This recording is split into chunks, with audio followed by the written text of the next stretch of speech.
Please click on the Read More if you care to read along. There is no such thing as atomic weapons. They say it radiates the ground for thousands of years and nothing can live there, and yet 3 days after the so-called atomic bomb was detonated, Japan businesses were reopened. It's all show and tell. Population of Hiroshima in 2019 is over 2 million. Population of Nagasaki in 2019 is over 400,000. It's only been 75 years since we dropped the bomb. What happened to all that deadly radiation?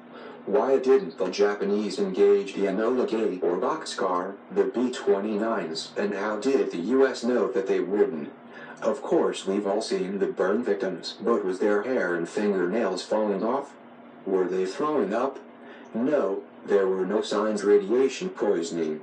They showed us burn victims from the firestorm capital of the world. You can strike a match and get that mushroom effect. Bombs don't control people, but fear does, especially with imagery.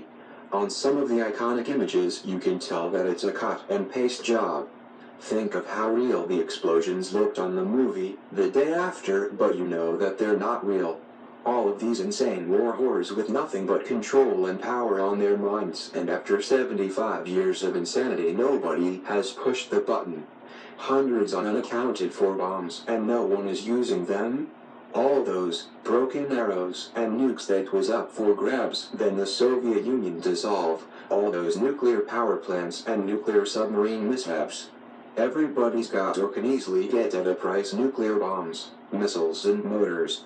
You can put them in a van or even a suitcase, and after decades of hatred and not one explosion, not one unscheduled mushroom cloud, surely you can see the collaboration among so-called enemies. They are just using fear tactics to control us. They were so busy over-sensationalizing their lies that they overlooked reality. The equivalency of 1,000 tons of dynamite is 1,000 tons of dynamite. Every war is a civil war. It has always been man against man and not us against them. The only enemy that man has are those that lead him into war. How can our leaders be so that they always have a dozen wars going on at the same time, and yet they're sane enough not to use A-bombs? It's a collaboration. Who is going to win? What is going to be won? How much it's going to cost and how many will die is all decided by a few truly evil people well in advance. Plants are nuclear fueled, instead of using wood or coal, but it's good old-fashioned steam power.